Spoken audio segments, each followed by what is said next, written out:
Знаешь, почему тебя пригласили? Потому что когда говорят о политике, о молодежи в политике, ты на слуху у всех.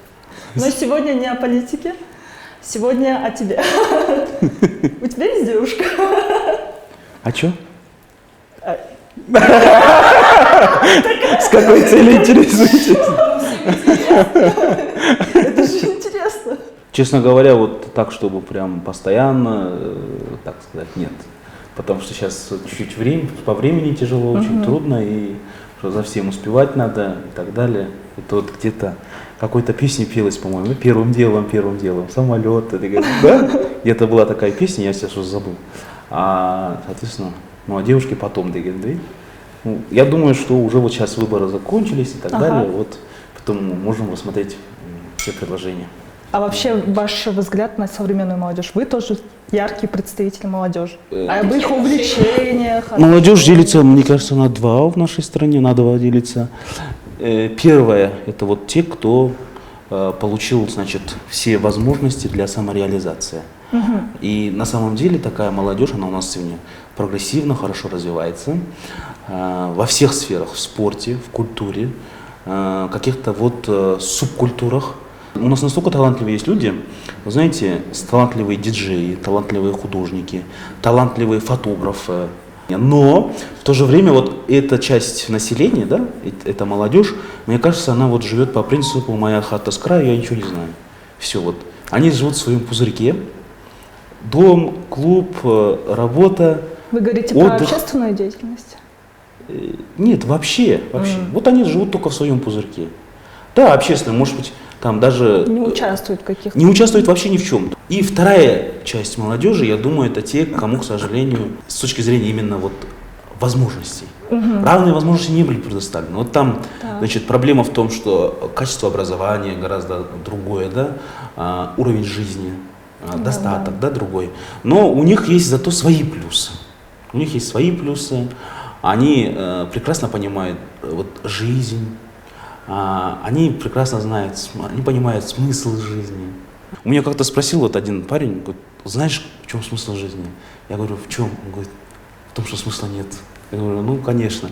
Вот чтобы такого не было, а у аильских всегда есть смысл жизни, потому что жизнь идет, она движется. А когда сидишь, вот у тебя все есть там, сидишь, все тепло, жарко. Цели нету, мотивации нету. Мотивации нету, цели нет, ничего нет. Вот. Поэтому везде есть плюсы, везде есть минусы, так сказать. Но в основном я вот подразделяю на две такие вот группы. Вы поднимали тему в социальных сетях, не только, да, в БГК, по-моему, о наркоторговле, на наркоторговцах. Я понимаю, что наркоторговлю невозможно искоренить, но у нас она идет открыто. То есть напротив здания МВД висит баннер, и там написано «продается наркотики». Это же никто не скрывает. Значит, это крышуется. Вы окончательно решили, что вы будете политиком? И все? Или есть какие-то мысли начать другое что-то делать? Ну, я всегда всем занимаюсь подряд, потому что политика это что? Политика это не профессия. Вот сейчас политика это просто человек, у которого есть свое мнение, свое мнение, позиция, и значит самое главное политическая платформа, взгляды, программа, идеи и так далее. Но это не профессия, соответственно, конечно, правильно, да? Я международник, да, я владею несколькими языками, я германовед, вот, я юрист, у меня был майнер по юриспруденции, вот. Я занимаюсь многими вещами, я люблю археологию, я в детстве в 8 классе уже открывал музей, в 9 классе, а в 10 классе этот музей получил статус официальный государства, то есть давал специальный паспорт, что является действительно музеем, является музейные экспонаты и так далее. И сейчас, знаете, вот во время выборов я был в Кочкурке, в Кочкуре, и там, оказывается, есть целый город под землей, и государство никак не выделяет денежные средства для того, чтобы этот город там все почистить там, и так далее, чтобы там провести археологические раскопки. А представляете, там, то есть все знают, что там была столица мощнейшего государства, и там огромные, значит, археологические эти, а там все равно отдают под пашни, под там воду там везде вьют, короче. И вот сейчас я тоже планирую, что как-нибудь поднимем историческую, наверное, общественность. Говоря о новогодних каникулах, куда вы собираетесь, планируете, какие планы у вас? Вот меня приглашают сейчас друзья. У меня друзья есть даже в Южной Америке, в Баварии, в Аргентине. Все пишут, прилетай, мы все оплатим, билеты, там то, все. Один раз даже визу сделали. Говорит, прилетай, все, мы тебя ждем. Карибское море повезем, туда повезем, сюда. В Европу приглашают товарищи, Германию, вот туда-сюда, Дубай. Вот. Я думал вот одно турне сделать. Может быть, месячное такое турне. И я вот подал ходатайство следователям. И У вас подписка о невыезде? Суду. Да, подписка о невыезде, то есть по стране я могу ездить и так далее, но вот, к сожалению, уже больше года я не могу вот выехать, хотя меня приглашают и депутаты, Госдума, например, приглашают из Казахстана. У меня очень хорошие друзья в Казахстане, в Астане. И я никак не могу вот, значит, вот, культурную жизнь вести, деловую, общественную деятельность вести. И вот поэтому я попросил, если получится, вот я думаю, где-то на месяц я вот вылетел таким вот с небольшим турне, так скажем, рабочий, деловой, туристический, все вместе вот совместив. Подали ходатайство, да? Да. Хорошо. Так все-таки у вас есть девушка? Буду добивать вас. Ну, мы вроде ответили на этот вопрос. Ну, я бы хотела покороче и поконкретнее. Вообще девушка, такое слово сейчас тоже вот придумали. Хорошо, девушка. давайте другой вопрос. Занято ли ваше сердце? Нет. Не занято? Нет. Она свободна, девушки. Кто в вашем вкусе? Какую бы вы хотели девушку? Не знаю, но это же не блюдо, наверное, это как-то, это, наверное, так, как это сказать. Мне кажется, это вот невозможно это сказать, как это нравится. Это, наверное, вот, как сказать, это вот как в фильмах. Наверное. А какие типы девушек вам нравятся? Дзынь там, да, или что-то такое. Не, ну как это, вот вы спрашиваете, какие нравятся. Это же только вот, если вы говорите про любовь конкретно, это тоже, это возможно только один раз бывает. Так, любовь это другое, невеста это другое, жена это другое, девушка это другое. Конечно, да. Вы про что спрашиваете? Или просто типа про красоту, что ли? Связано одно. Какие нравятся, в смысле вы даете? Просто нравится? Или не... кого вы можете полюбить? Или какого? Да, как? кого вы можете полюбить? Ну вот, это же я не решаю. Видите, это сам человек, это вот человек иногда любит тот человека, которого не надо любить, например. Понимаете, да? Это же человек не решает, понимаете? А вот если вы спрашиваете, какие нравятся, ну, мне нравятся все. Все вроде нормально. Ну, у всех, видите, у всех два глаза, блин, один все нос. нормальные. Два уха, слава богу. Но ваше сердце до сих пор не занято. 2020 год запомнился нам ковидом, пандемия, закрыто все заведения. 2021 год чем вам запомнился? Какие ваши главные достижения за 2021 год? Можете озвучить. Он так быстро пролетел, вы знаете, 21-го. Вы сейчас сказали 20-й, 25-й. Вообще, последние... Это 1 год, да? Да, последние годы очень быстро летят, особенно 21-й, я вообще не почувствовал. Я думаю, что мы достигли особых успехов во многом. Говоря мы, говорите вы о своих сопартийцах. Мы хотим знать о вас лично. Нет, успехов очень много, просто вот неудобно как-то себя самый хвалить, яркий, там, да, скажите, себя там хвалить и так далее. Я, честно говоря, не очень люблю и так далее и тому подобное, но достижений много. Я думаю, что... Но о них говорить надо, сам себя не похвалишь, никто этого не сделает, Тимирлан. Кому как не вам знать об этом? Не знаю, ну что, смотря что считать достижением тоже. Достижение то, что вот я ездил по стране, кстати, вот в ноябре были же выборы, это когда ездишь в любую точку страны, вот в Баткен, ты можешь даже в Зардалы поехать. Я могу поехать на рынок. В любом селе замечательные отношения людей. Все зовут пригласить, все приглашают домой попить чай. Все готовы зарезать барана. Значит, не имеет... Вот для меня вот это вот, я думаю, что это большое достижение. Мне 21 год, в какой бы я город, в какую бы я село не приехал, я ездил вот много, да, везде встречают тут очень хорошо. И мне вот даже друзья, товарищи, которые вместе со мной ездят, они все говорят, ой, как хорошо, говорят, Тимирлан, вообще, заходишь в кафе, ничего не платишь, говорят, туда идешь. Потому что я всегда настаиваю все равно. Но вот несколько раз бывало, да, вот что куда-то ездишь, в гостинице, в ресторанах ходишь, или вот даже Айылдардан, там, тоочылсаң, болзыгорсаң, не берут и все люди, вот не берут и все. Конечно, вот того, что мне дают разные там номинации, премии, вот такого очень много, конечно. Вот даже когда я был избран председателем партии, лидер партии, вот в феврале я был избран. Ну подумайте, вот нашей партии 30 лет, а мне 22 года. То есть нигде такого нету. Такое есть только в Германии, потому что вот Аденауэр, Конрад жил в 40-е годы, ХДС, ХСС, да, и сейчас вот там лидеры более молодые, чем сама партия. Это вот в других европейских странах культура. Уровня, да? И в Кыргызстане такое есть сейчас. В России такого нету. Чтобы там Единая Россия, например, или какая-то партия старее, а возраст лидера партии моложе, чем сама партия. Такого нигде нету. В СНГ это только у нас. Вот, что я, например, моложе, чем сама партия. И вот, когда я стал председателем партии, прилетали даже депутаты Государственной Думы поздравлять. Прилетали из других стран, поздравления присылали. Очень много, конечно, таких вот моментов, когда мы прошли в 7 городских кеңешей. Молодая партия своими силами в 7 городских кеңешей, в том числе и в Бишкеке, в столице нашей страны. В Джугор кеңеш нам тоже удалось своего представителя избрать по одномандатному избирательному округу от партии. Поэтому я думаю, что в политическом плане мы добились. В социальной сфере мы смогли вернуть городу гектары земли.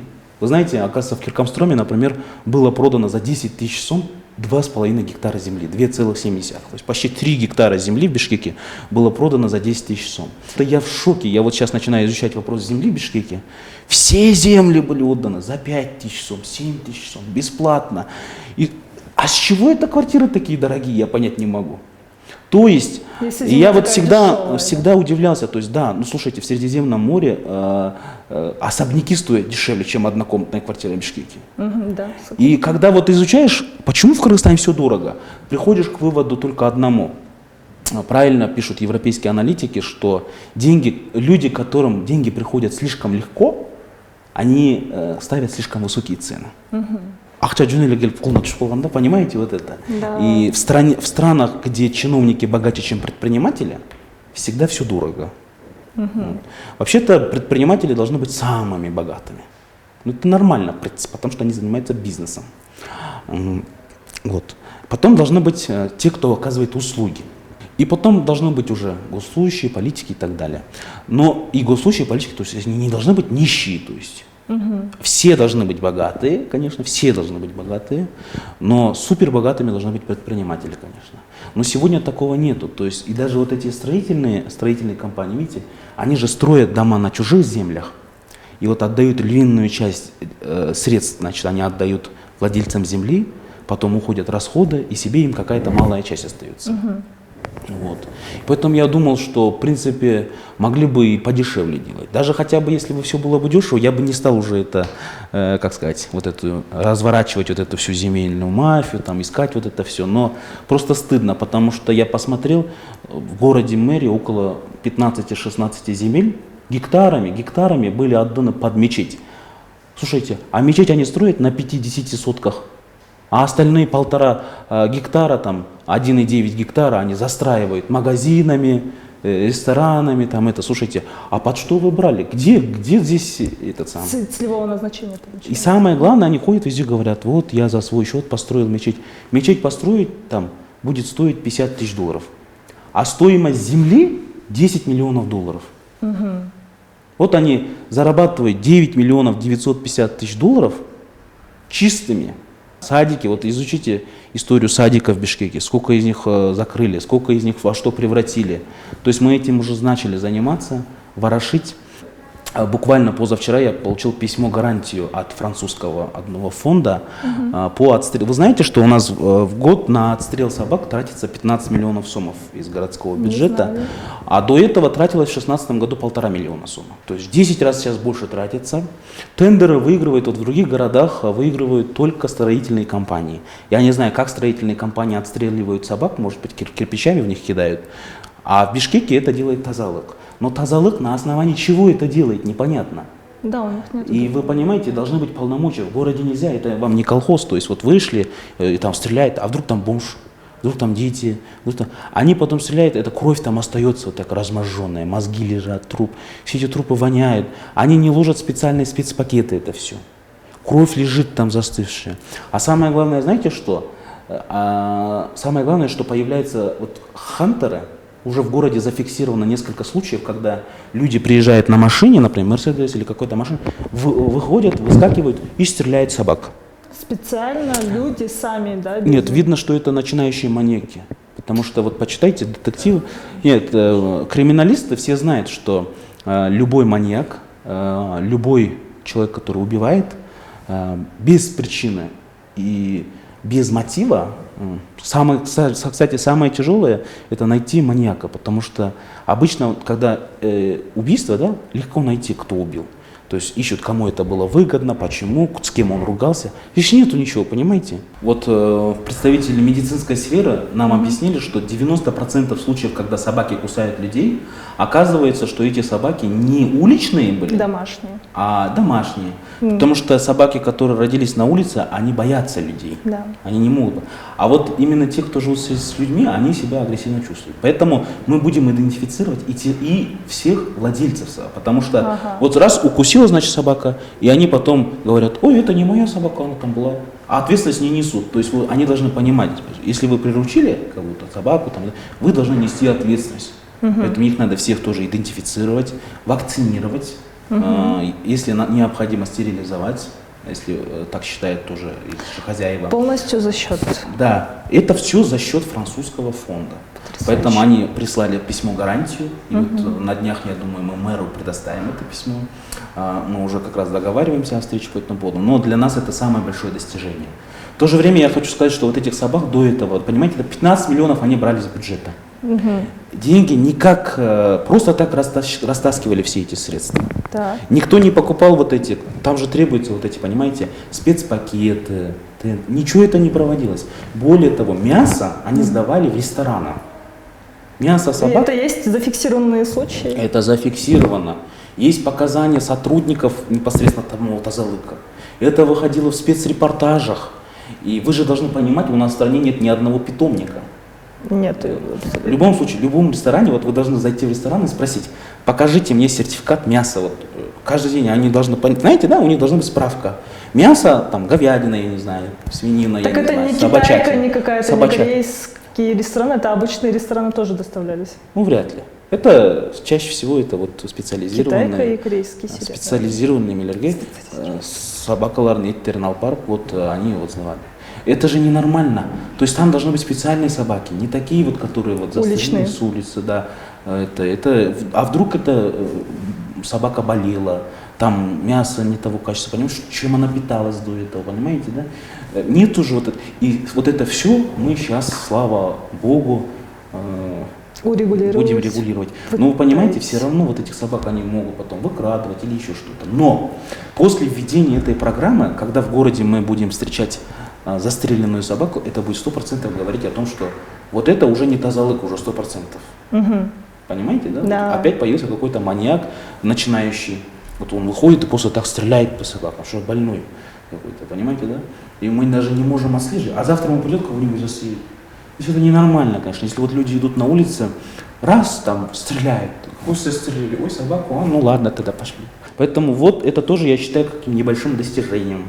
Это не небольшое, это большое, да, это большое достижение, да? Все зоологи, Вот. все Потом, активисты. в этом году я на 20 килограмм похудел, буквально за 2 месяца. Ого! С чем это связано? Ну, критика, вот знаете, в социальных сетях, в этих, ну что вот делают там провластные тролли, боты там. Единственная тема это вот, это самое, семист, там, Толсо, Чучко там и так далее. Но, знаете, к любой критике надо относиться таким с пристальным вниманием и даже таким вот личностным, даже таким. Я уже не говорю о работе, там, о других вещах. Поэтому я взялся, конечно, это и похудел, и дальше еще 20 килограмм у меня вот цель. А это не вредно? За столь короткий срок столько Это очень тяжело, потому что я помню, вот ты вот, бывало, 2 дня, 1 раз ел я вот целый месяц, да, вот чашечку любой еды, вот чиноворот, маленькой чины, значит, гречку, или вот рис, или манты, что хотите вот, только чашечку, раз в 2 дня. С тех пор прошло еще 2,5 месяца, я уже не держу диету, но вес не прибавляется, потому что если он чуть-чуть начинает прибавляться, то я просто не ем, например, не ужинаю или не обедаю, вот, и все. Но это же голодание. Нет, это не голодание, то есть это может быть, например, 3-4 дня кушаешь, если ты кеволву или диерс, а на смотришь там на полкило поднял, значит, сегодня можно 1 ужин пропустить. Все, ничего тут такого нету. Надо просто каждый день проверять, и все будет хорошо. А по учебе у вас какие планы? По учебе какие у меня могут быть планы? Это вот надо правительству учебой заниматься, а мне что? Я уже много чего знаю, много чего учил, но все равно я думаю, вот подумываю насчет магистратуры, поскольку вот сейчас вот мне, кстати, у меня сестренка поступила сейчас в Европейский один университет, Так. и вот она улетает, и я узнал, что там бакалавриат, оказывается, не 4 года, а 3 года. Вот в каком-то университете. Как обидно. Я говорю, ошондай кем бедедим, мен анда ошонго калып окубай деп, я тоже удивился. Еще один год так учить, что Да, ли? и мне вот сестренка, двоюродная сестренка, вот они вместе улетают в этот Европейский университет. Я тоже думаю, что надо бы, как бы, вот, мне очень понравилось. Я говорю, тогда, может быть, магистратура там вообще полгода, Да. ну, может быть, да, то есть что-то интересно, почему бы нет. Но, как знаете, это все, как сказать, это уже все такое из зоны того, что просто для интереса, просто для того, чтобы... А так это особого, так сказать, практического применения, конечно же, не будет. Не будет, да. Ну, говоря об учебе за рубежом, вот у нас наблюдается утечка мозгов. Трудоспособной молодежи, все покидают страну, да, большое количество, процентность большая. Как вы к этому относитесь? Как остановить эту молодежь? Утечка? С чем нам работать в будущем? С кем?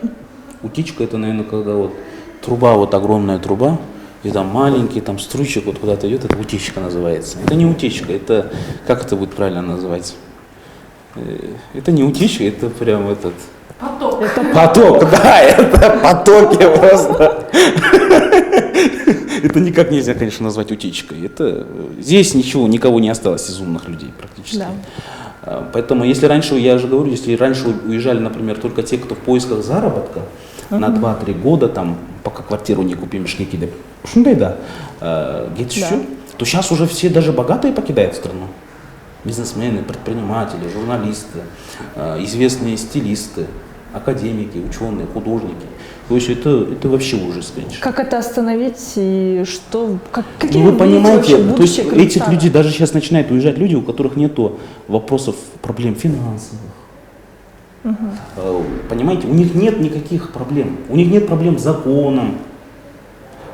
У них нет вообще никаких проблем. Они живут вот в особняках, понимаете, да? У них у них прекрасная семья. Они летом отдыхают за границей, ездят на Иссык-Куль. У них там тоже свой, прошу прощения, там отдельный коттедж. Все. Ну даже эти люди уезжают. Соответственно, уже вопрос не в финансовом, им просто не нравится вот тут уже. Мы все задушили есть друг друга просто. Нет, у них А просто, в чем понимаете, потому что вот в Бишкеке, почему все ходят в кафешки? Любую кафешку зайдите, она битком. В принципе, запомнила. а чё в кафешке все сидят, не поймешь, да? Чё? Потому что других мест нету, куда сходить. Культурный досуг граждан не обеспечен. Нету ничего, понимаете? Аквапарк, зоопарк, там, я не знаю, какие миллион вот этих развлечений культурных, да? Там нужна вера и надежда людям, нужна вера в что-то. Что завтра будет хорошо. А люди как думают у нас?